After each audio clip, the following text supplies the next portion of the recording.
Hi friends, मेरा नाम है डॉक्टर अमित माहेश्वरी। मैं सीईओ एंड फाउंडर डायरेक्टर हूं मेटास ओवरसीज लिमिटेड कंपनी का। हमारी company stainless steel modular kitchen की मैन्युफैक्चरिंग करती है, एक्सपोर्ट करती है और आज पूरे भारतवर्ष में हमारे फ्रेंचाइजी शोरूम है। फ्रेंड, जब एक बिजनेस ओनर बिजनेस का शुभारंभ करता है ना, तो उसके जीवन का उद्देश्य होता है कि वो एक सक्सेसफुल बिजनेस रन करेगा। और कई बार तो मन में ऐसा ख्याल भी आता है कि अपनी कंपनी को इंडिया की सबसे बेहतरीन और नंबर 1 कंपनी बनाकर खड़ा कर देंगे। लेकिन जैसे जैसे समय बीतता जाता है तो देखते हैं कि बहुत सारे बिजनेस ओनर बिजनेस में अपार सफलता हासिल करते हैं। कुछ लोग सामान्य बिजनेस चलाते हैं और कई बार कुछ लोगों का बिजनेस बंद होने की कगार पर भी आ जाता है। तो इसके पीछे कारण क्या है? सेम इंडस्ट्री में एक व्यक्ति लीडर होता है, सेम इंडस्ट्री में कुछ लोग एक ग्रुप के बराबर होते हैं और सेम इंडस्ट्री में कुछ लोग बहुत पिछड़ जाते हैं। इसके पीछे कारण है कि जब एक बिजनेस ओनर बिजनेस का शुभारंभ करता है तो उसका विजन क्या है, उसका लक्ष्य क्या है, उसका ध्येय क्या है, उसके काम करने का तरीका क्या है, वो किस तरह से चीज़ों को स्वीकार करने के लिए तैयार है। आज इसी विषय पर हम बात करने वाले हैं, how to become successful business owner. Meta's Lifestyle presents world-class hygienic stainless steel modular kitchen, vanity and wardrobe, rust-free, termite-free with soundless technology. ऐसा क्या करें कि आप एक सक्सेसफुल बिजनेस ओनर बने? उसके लिए सबसे पहला जो स्टेप है ना, जो आपको समझना है, वो क्या है? Have a clear vision and mission. दोस्तों, प्रॉब्लम पता है क्या है? बिजनेस ओनर जो भी बिजनेस का शुभारंभ करता है, अगर वो मनी मेकिंग के लिए बिजनेस कर रहा है ना, तो इस बात को ध्यान से समझ लीजिएगा, वो कभी भी अपने लाइफ में नंबर 1 नहीं बन पाएगा या बिजनेस को बहुत बड़ी सफलता तक नहीं ले जा पाएगा। इसके लिए जरूरत है कि आपके बिजनेस का विजन क्या है, आपकी लाइफ का मिशन क्या है, आप अपने कस्टमर की कौन सी प्रॉब्लम को सॉल्व करना चाहते हैं या मार्केट में किस तरह की सर्विसेज देना चाहते हैं, मार्केट में किस तरह से आप लोगों को अपने प्रोडक्ट के प्रति आकर्षित करना चाहते हैं और किस तरह से मार्केट को कैप्चर करना चाहते हैं। आपके पास आपके बिजनेस का एक क्लियर विजन और मिशन होना चाहिए। दूसरी जो इंपॉर्टेंट बात है ना, वो है अंडरस्टैंड योर मार्केट। बहुत सारे बिजनेस ओनर के साथ एक प्रॉब्लम क्या होती है, वो कहते हैं मार्केट में डिमांड नहीं है। ये जो मेरा प्रोडक्ट है ना, वो कहता है कि मेरा कंज्यूमर बहुत महंगा है। इसका मतलब उसे ये नहीं पता कि उसकी मार्केट कौन सी है, मतलब उसका बायर किस मार्केट में मिलने वाला है, किस बायर सेगमेंट के लिए आप मटेरियल प्रोड्यूस कर रहे हैं, सर्विसेज प्रोवाइड कर रहे हैं। ये आइडेंटिफाई करना बड़ा इंपॉर्टेंट है। आपको ये भी देखना होगा कि मार्केटिंग करने की जो स्ट्रेटेजी है, उसमें आप अपने ठीक बायर तक किस तरह से पहुंच सकते हैं, ताकि आप सही मार्केट को कैप्चर करें और राइट कंज्यूमर तक आपका प्रोडक्ट पहुंचे। दोस्तों, ध्यान रखिएगा ना कि कोई भी चीज़ महंगी और सस्ती नहीं होती। ये तो बाय करने वाले की बाइंग कैपेसिटी पर डिपेंड करता है कि उसके लिए वो चीज़ महंगी है या सस्ती।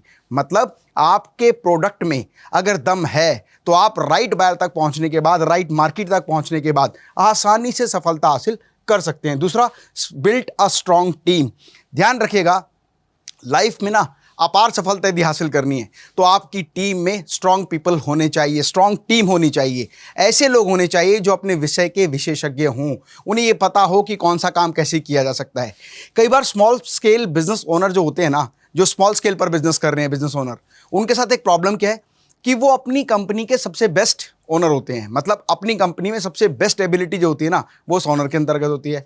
लेकिन अगर आप सक्सेसफुल बिजनेस ओनर को देखेंगे ना, तो उनकी टीम में उनसे ज़्यादा नॉलेज वाले लोग, उनसे ज़्यादा एबिलिटी वाले लोग उनके साथ काम करते हैं। ज़रूरत है एक स्ट्रॉन्ग टीम को बिल्ड करने की, क्योंकि एक बेहतर टीम के साथ ही बड़े लक्ष्यों को हासिल किया जा सकता है। इसीलिए बेहतरीन लोगों की टीम बनाए एंड बी अडेप्टेबल। एक प्रॉब्लम क्या है, एक बिजनेस ओनर जो चीज़ सीख लेता है ना, वो सीखने के बाद चीज़ों को लेकर रिजिड हो जाता है। वो नई चीज़ को स्वीकार करना ही नहीं चाहता। मैंने एक पोस्टर देखा था, उस पोस्टर में क्या बना हुआ था, एक सिपाही युद्ध करने के लिए जा रहा है और तलवार लेकर भागता जा रहा है और पीछे से जो उसका लीडर है वो उससे कह रहा है कि मैं आपको ऑटोमेटेड स्टेन गन देता हूं ताकि आप ज़्यादा लोगों से कम समय में फाइट कर सकें। लेकिन वो कहता है मेरे पास टाइम नहीं है। यही प्रॉब्लम एक बिजनेस ओनर की है। कहता है वो बिजनेस में इतना इन्वॉल्व्ड है कि उसके पास इतना टाइम नहीं है कि वो नई नई चीज़ों को स्वीकार कर सके, समझ सके और उनका इंप्लीमेंटेशन करके अपने बिजनेस को नेक्स्ट लेवल ले जा सके। तो अडेप्टेबिलिटी आपके अंदर होनी चाहिए।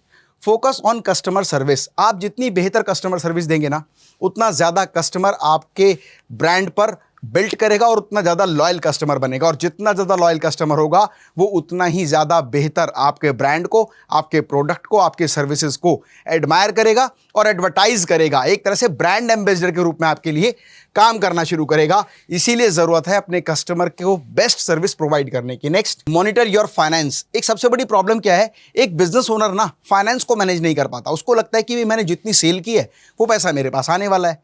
जो मैं बाय कर रहा हूं, जो पैसा खर्च कर रहा हूं, वो मेरा जाने वाला है। इन दोनों के बीच का जो डिफरेंस है वो मेरे पास बच जाने वाला है। लेकिन फ्रेंड्स, सबसे इंपॉर्टेंट है फाइनेंस को ठीक तरीके से मैनेज करने की। बहुत सारे बिजनेस ओनर ना फाइनेंशियल क्राइसिस में फंस जाते हैं। क्यों? क्योंकि उनको ये पता ही नहीं होता कि मनी का इनफ्लो और आउटफ्लो कैसे मैनेज करना है। अगर आप मनी के इनफ्लो और आउटफ्लो को ठीक तरीके से मैनेज करें तो जो आपका फाइनेंशियल क्राइसिस आने वाला होता है उसके आने की संभावनाएं टल जाती हैं। और आपको ये पता होता है कि कितना सेल्स वॉल्यूम आपको जनरेट करना है ताकि आप अपने ऑपरेटिंग कॉस्ट को कवर कर पाएं और एक अच्छा प्रॉफिट, हैंडसम प्रॉफिट भी जनरेट कर पाएं। Next, embrace technology. अभी क्या है कि इंफॉर्मेशन टेक्नोलॉजी के इस युग में ना काम करने के तरीके तेजी से बदल रहे हैं। हर चीज जो आज के समय पर एडवांस है, कुछ ही महीनों में वो आउटडेटेड हो जाती है।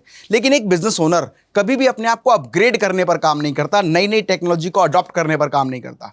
उसको लगता है मेरे पास बेहतरीन टूल है। इसीलिए जरूरत है नई चीजों को अडॉप्ट करके, नई टेक्नोलॉजी को समझ के अपने बिजनेस में इंस्टॉल करने की, अपने बिजनेस में इंप्लीमेंट करने की। इसको मैं एक एग्जाम्पल के रूप में बताता हूं। काफी सारी कंपनी आज भी टेलीकॉलर्स के साथ काम कर रही है, उनके पास लार्ज नंबर ऑफ टेलीकॉलर्स हैं। लेकिन अगर आपको पता हो, आज ऐसे ऑटोमेटेड टूल्स हैं जहां पर आप automated calls thousands of clients को एक बार में कर सकते हैं। तो जरूरत है नई टेक्नोलॉजी को अडेप्ट करने की। And the next, continuously learn and improve your ability. हमेशा एक बात का ध्यान रखें, जितना ज़्यादा बेहतर तरीके से आप चीज़ों को सीखेंगे, समझेंगे, अपनी योग्यता में इजाफा करेंगे, उतना ज़्यादा बेहतर तरीके से आप परफॉर्म करेंगे। और आज सीखने का तरीका भी ना बहुत बदल चुका है। आप इंटरनेट के माध्यम से चीज़ों को सीख सकते हैं, आप कंटेंट के माध्यम से चीज़ों को स्टडी कर सकते हैं, आप वीडियोज़ के माध्यम से भी चीज़ों को समझ सकते हैं और अपने बिजनेस में इंप्लीमेंट कर सकते हैं। मैं एक एग्जाम्पल के रूप में बताता हूँ। मान लीजिए आप जो प्रोडक्ट या सर्विस में डील कर रहे हैं वो प्रोडक्ट या सर्विस एक्सपोर्ट भी होती है, पर आप नहीं कर रहे हैं। तो उसके पीछे कारण क्या है?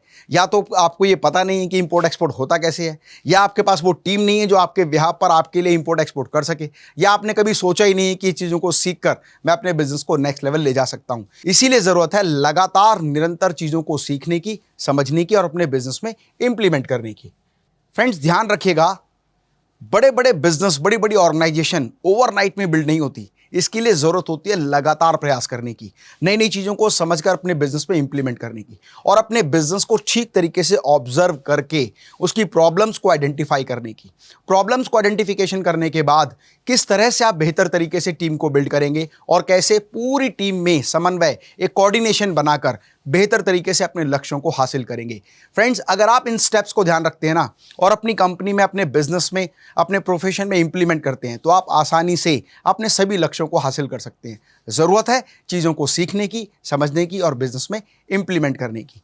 यदि आपका लक्ष्य $1 बिलियन कंपनी बनाने का है तो ज़रूरत है नई चीज़ों को सीखें, और सीखने के लिए आप काफ़ी सारे training programmes, workshops, seminars attend कर सकते हैं, या कंसल्टिंग के माध्यम से भी आप अपने बिजनेस को नेक्स्ट लेवल ले जा सकते हैं। इसके अलावा आपके मन में बिजनेस को लेकर कोई भी प्रश्न है तो वो प्रश्न हमें कमेंट बॉक्स में ज़रूर लिखें।